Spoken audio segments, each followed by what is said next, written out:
তিনি এখনো আপনাদের পদ হোল্ড করছেন। কয়েকদিন আগেই তিনি ব্লক সভাপতি নির্বাচিত হয়েছেন, তাকে কি সাসপেন্ড করছেন? না, অবশ্যই সাসপেন্ড করবো, 6 বছরের জন্য সাসপেন্ড হবে। তবে ওর প্রতি আমার শুভ কামনা রইল, নতুন দলের ও রাজনৈতিক ভবিষ্যৎ যাতে দীর্ঘায়িত হয়, এই শুভ কামনা আমার রইল। 7ই মের পরে আপনার সাথে আবার আমি মিলিত হব। আগামী দিন যদি আবার কংগ্রেসে ফিরতে চায়, কর্মীরা সিদ্ধান্ত নেবে, ওকে নেবে কিনা। লড়াই আন্দোলনের সব পাপ ওনার পাপ হয়ে যায়, সেই জায়গায় দাঁড়িয়ে নেতৃত্ব যেটা ভালো বুঝেছে সেটা করেছে, কারণ লিডারদের উপরে তো আমাদের কিছু করার নেই। সেই জায়গায় দাঁড়িয়ে আমরা আগামী দিন আমরা পঞ্চায়েতে খুব বঞ্চিত হচ্ছি। পঞ্চায়েতের মেম্বাররা আমরা কোনো রকম সাধারণ মানুষের পঞ্চায়েতের কাজকর্ম বিষয়ে আমরা কোনো রকম আমাদেরকে রক্ষা করছে না। আমরা বলছিলাম যে তৃণমূলের উপপ্রধানের সাথে সেটিং করে কাজ করছে। এখন কি করা যাবে? আমাদের বিরোধী দলনেতা আমাদের মধ্যে নিশ্চয়ই নেতৃত্বের কানে দিচ্ছি এই বিষয়টা, বা আপনাদের সবার কানে দিই। বিরোধী দলনেতা বিষয়টা আপনারা দেখবেন যেন পঞ্চায়েতে দাঁড়িয়ে আমাদের যারা বিরোধী মেম্বাররা আছে তারা কেউ না কেউ তাদের মধ্যে হয়ে যেন বিরোধী দল লিডারটা ইমিডিয়েট যেন ক্যান্সেল করা হয়। কারণ হলে বিরোধী দলনেতা ফাইলও করে দিচ্ছে, আবার তৃণমূলের লিডার সেটা যেন ভিডিও আমাদেরকে ইমিডিয়েট যেন লেটারটা জেলা সভাপতি নিয়ে আমাদের পঞ্চায়েতের লেটারটাকে দেয়, এবং আমরা যেন বিরোধী দলনেতার মধ্যে আমাদের কোনো মেম্বারদের মধ্যে যারা আছে তারা যেন পাই। বিশেষ করে আমাদের এই একটা আজকের আমাদের সভাটা পূর্ব নির্ধারিত সভা ছিল।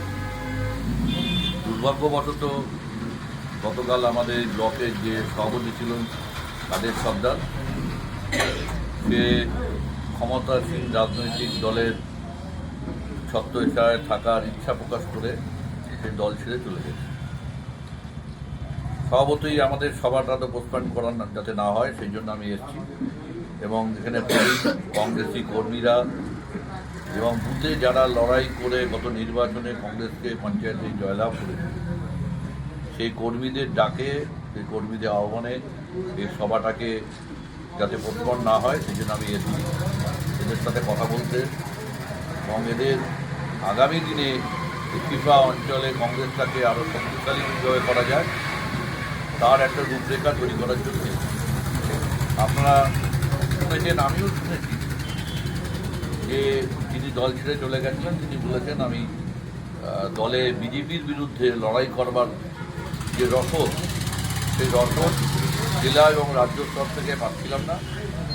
আমি সর্বক্ষণ রাজনৈতিক লড়াইয়ের ময়দানে থাকতে অভ্যস্ত, কংগ্রেসে থেকে রাজনৈতিক সেই স্পেস আমি পাচ্ছিলাম না বলে আমি তৃণমূল দলে গেলাম বিজেপির বিরুদ্ধে লড়াই করার জন্য। আপনাদের মাধ্যমে বসিরহাটে মানুষকে আমরা একটা কথা জানাই যে ভারতবর্ষের জাতীয় কংগ্রেস বর্তমান রাজনৈতিক যে প্রেক্ষাপটে দাঁড়িয়ে যে লড়াই করছে, সেই লড়াইতে আমাদের প্রধান দুটো উদ্দেশ্য আছে। একটা, আগামী 29 সালে লোকসভা নির্বাচনে বিজেপিকে ক্ষমতার থেকে বাইরে রাখা, আর আগামী 26-এ যে বিধানসভা নির্বাচনে পশ্চিমবঙ্গে যে লক্ষ লক্ষ বেকার যুবকদের কর্মসংস্থান হারিয়েছে, শিক্ষকরা কাজ হারিয়েছে, যে একটা নৈরাজ্যের রাজ্যে সৃষ্টি হচ্ছে, আর অরাজকতার রাজ্যের দিকে ঠেলে যাচ্ছে, ঋণের বোঝায় এখানে লোকে জর্জরিত, সেই সরকারের হাত থেকে মানুষ পরিত্রাণ চাইছে, তাদের বিরুদ্ধেও লড়াই করা।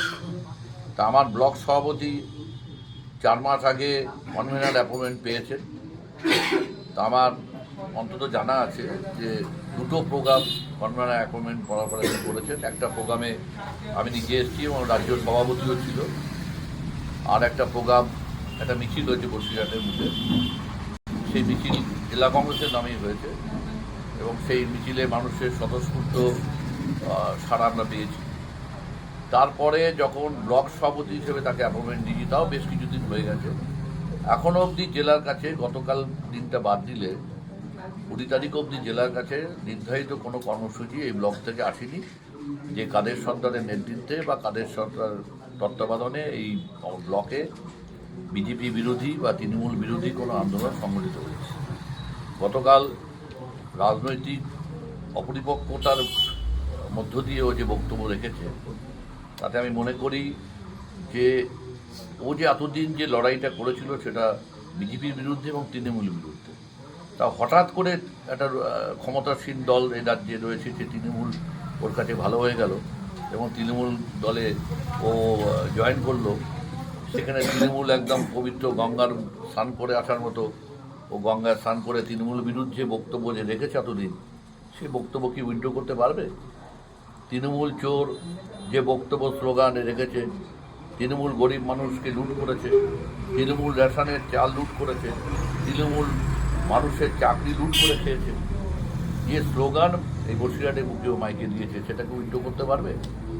তা তৃণমূলের যে নেতৃত্বরা ওকে নিয়েছেন, আগামী দিনে তারা তার কাছে নিশ্চয়ই এই প্রশ্ন জবাব দিয়ে চাইবেন। তবে আমি এইটুকু আপনাদের বলতে পারি যে ফিফা অঞ্চলের উন্নতির জন্য তৃণমূলে যায়নি, বা ও নির্বাচিত যে গ্রামসভা থেকে হয়েছে তার উন্নতির জন্য যায়নি, অত ব্যক্তিগত উন্নতির জন্য, ব্যক্তিগত আয়ের সংখ্যাটা আরও দ্বিগুণ চারগুণ আরও বাড়াবার জন্য তৃণমূলে গেছে। কেন ক্ষমতাসীন দলে গেলেই রাতারাতি বড়লোক হয়ে যায়, রাতারাতি কোটিপতি হয়ে যায়, এটা আপনারা সবাই জানেন, বসিরহাটে মানুষই জানে। দাদা, তার অভিযোগ হচ্ছে যে কংগ্রেস সংকীর্ণ হচ্ছে, সংকীর্ণ কংগ্রেস কোনো প্রোগ্রাম দিতে পারেন না, কংগ্রেসের হয়ে লড়াই করার মন মানসিকতার কারণ নেই। সবাই চাইছে, কংগ্রেসের নেতৃত্বরা চাইছে যে এখানে আর থেকে লাভ নেই, তৃণমূল কংগ্রেসের হয়েই লড়াই করবে। কি বলবো? তো ওর কথা, কংগ্রেস যদি সংকীর্ণ হয়ে যায়, সেটা কি হঠাৎ ও গতকালই মনে করলো কংগ্রেস সংকীর্ণ? ও যখন কনভেনারের চিঠি পেয়েছে, ব্লকের কনভেনার, তখন কি উপলব্ধি হয়নি যে কনভেনারের চিঠি আমার গ্রহণ করা দরকার নেই, সংকীর্ণ দলে আমি রাজনীতি করতে পারছি না? যখন সভাপতি অ্যাপয়েন্টমেন্ট পেয়েছে, তখনও তো ইচ্ছা প্রকাশ করিনি যে আমি সভাপতি হব না, আমি কংগ্রেসের সিম্বল নিয়ে ভোটে দাঁড়াবো না, আমি নির্দল হয়ে দাঁড়াবো। তার যদি রাজনৈতিক, তার যদি পরিধি যদি থাকে, মানুষের জায়গায় তার যদি গ্রহণযোগ্যতা থাকে, তাহলে আমি আশা করব যে দলে গেছে, সে দলের নেতৃত্ব তাকে নির্দেশ দেবে যে পঞ্চায়েতে কংগ্রেস থেকে জেতা পদ থেকে পদত্যাগ করে নতুন মানুষের রায়ের কাছে সম্মুখীন হন। কংগ্রেস একটা পরিবার, সে পরিবারের বিভিন্ন লোক থাকে, পরিবারের সন্তানদের মধ্যে ভালো সন্তান থাকে, কুসন্তানও থাকে। ওর বিরুদ্ধে অনেক অভিযোগ আমাদের কাছে ছিল, গত লোকসভা নির্বাচনের সময় দায়িত্বে ছিলাম না, কিন্তু আমি দায়িত্ব আসার পরে শুনেছি, এবং সেই অভিযোগগুলো ছিল নির্দল প্রার্থীর থেকে টাকা নেওয়া, বিজেপি প্রার্থী রেখা পাত্র এজেন্টের থেকে টাকা নেওয়া, এবং বিভিন্ন অভিযোগ। সেই অভিযোগগুলো অলিখিতভাবে প্রমাণিত। তা সত্ত্বেও ওকে একটা সুযোগ দেওয়ার জন্য নির্বাচনের আগে এখানে যাতে সংগঠনটাকে যাতে ছন্ন চালানো হয়, একটা জায়গার মধ্যে যে সুরে বেঁধে আছে, সেই জন্য রাজ্য নেতৃত্বে আপত্তি সত্ত্বেও এবং জেলার এবং বসিরহাটের বিভিন্ন নেতৃত্ব আপত্তি সত্ত্বেও আমি ওর সভাপতি করেছিলাম যাতে ও শুদ্ধ যাবে, যাতে ভালোভাবে কাজ করতে পারে। কিন্তু ও কংগ্রেস ছেড়ে দিয়ে প্রমাণ করে দিল যে কংগ্রেসের ওর আর প্রয়োজন নেই, কংগ্রেসে থাকলে ওর আয়ের রাস্তা দ্বিগুণ হবে না। এবং ও যে মিটিং করেছে কংগ্রেস ছেড়ে দেওয়ার জন্য, সেখানেও পঞ্চায়েত মেম্বার যারা যাদের দায়িত্বশীল কর্মী তাদের সাথে আলোচনা করে বলেছে যে কংগ্রেসে থাকলে কাজকর্ম পাওয়া যাচ্ছে না, রুলিং পার্টির সাথে গেলে কাজকর্ম পাওয়া যায়। স্বাভাবিকভাবেই রুলিং পার্টির সাথেই মানুষ থাকতে চায়। ইডিওলজিকে ভালোবাসে রাজনীতি করার লোকের সংখ্যা অনেক কম। দাদা, বসিরহাট 1 নম্বর ব্লক ক্ষতিগ্রস্ত হলো না, যেখানে পিঠা পঞ্চায়েতে বিশেষ করে বিরোধী দল ছিল কংগ্রেসের, 9টা আপনাদের আসন ছিল, একটা বিরোধী জায়গায় ছিল, একটা ব্লক সভাপতি চলে যাচ্ছে তৃণমূলে, সেটা ক্ষতি হবে না আপনাদের? এখানকার মানুষ কংগ্রেসকে দেখে ভোট দিয়েছে, ব্যক্তি কাদের সরকারকে দেখে ভোট দিয়েছে। এখানকার মানুষ ইন্দিরা গান্ধীর লড়াইকে দেখেছে। ওপার বাংলা থেকে যখন মানুষ, উদ্বস্ত মানুষ, লাখো লাখো মানুষ যখন এই বসিরহাট দিয়ে এপার বাংলায় চলে আসছে, ইন্দিরা গান্ধী তাদের থাকা খাওয়া বাসস্থান দিয়েছে ও খাওয়ার যোগান দিয়েছে। রাষ্ট্রপুঞ্জে লড়াই করেছে, আমেরিকার বিরোধ শক্তির বিরুদ্ধে লড়াই করেছে এবং বাংলাদেশ সৃষ্টি করেছে ইন্দিরা গান্ধী। তা আমরা সেই কংগ্রেসের শক্তি। কংগ্রেস একটা গঙ্গা, যে গঙ্গার সব বাসে মানুষ মলমূত্র ত্যাগ করে, গঙ্গা অপবিত্র হয় না। তাই এই গাদের সর্দার না, মানুষ এখানে কংগ্রেসকে দেখে ভোট দিয়েছে। আগামী বিধানসভা নির্বাচনে আবার প্রমাণ হবে যে এই ফিফা অঞ্চলে কংগ্রেস কত ভোট পায়, তৃণমূল কত ভোট পায়।